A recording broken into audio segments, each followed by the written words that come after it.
অনেক দিন ধরে তোমাদেরকে ডাক্তার টেস্ট এই সব কিছু দেখাচ্ছি।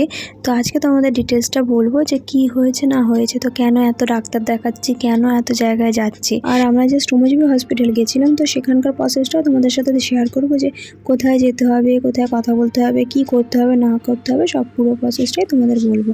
তো দেখো আমরা চলে এসেছি শ্রমজীবী হসপিটালে। তো এটা হচ্ছে এন্ট্রান্স। তো এখান থেকে গিয়ে তো একটুখানি এগোলেই ডান দিক করে দেখো লেখা রয়েছে আউটডোর।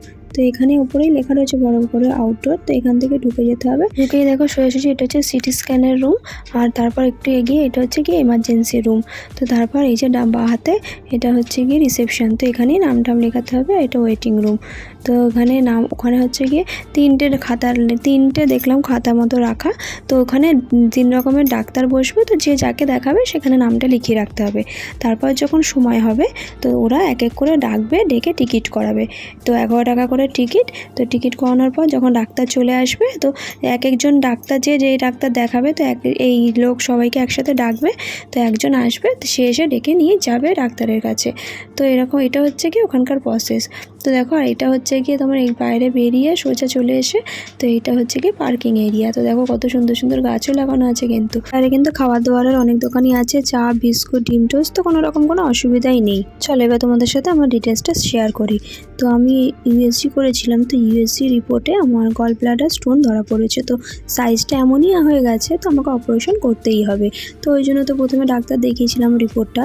তো উনি আবার সার্জেন ডাক্তার রেফার করেছিল, সেখানেও দেখিয়েছি। এবার তারপর আমি খোঁজ খবর নিয়ে তো শুনেছি এইখানে গল ব্লাডার শ্রমজীবী হসপিটালে গল ব্লাডার স্টোন ভালো অপারেশন হয়। তো আমি ওখানেই করাবো।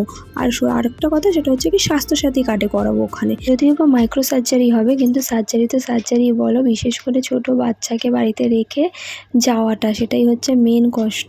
তো যারা আমার মতো মায়েরা আছে তারা তো অবশ্যই বুঝবে আমার কষ্টটা। তো যাই হোক, কিছু করার নেই, করতেই হবে। তো ডাক্তার আমাকে অনেকগুলো টেস্ট দিয়েছে, বলেছে টেস্টগুলো করে নিয়ে যেতে। তারপর টেস্টের রিপোর্ট দেখে উনি সার্জারির ডেট দিয়ে দেবে। তো এই পর্যন্তই হয়ে আছে। তো তারপর আমি টেস্টগুলো করে নিয়ে যাই, তারপর তোমাদের সাথে শেয়ার করব পরে কি হলো না হলো। তো তোমরা একটু প্রে করো যেন সব ঠিকঠাকই হয়। তো দেখো আজকে সিরিয়াস কথা বলতে বলতে ইন্ট্রোটাই দেওয়া হয়নি। তো যাই হোক, আজকের ভিডিওটা এই পর্যন্তই। ভালো লাগলে লাইক কমেন্ট শেয়ার করতে ভুলো না কিন্তু, আর একটু পাশে থেকো। Bye bye.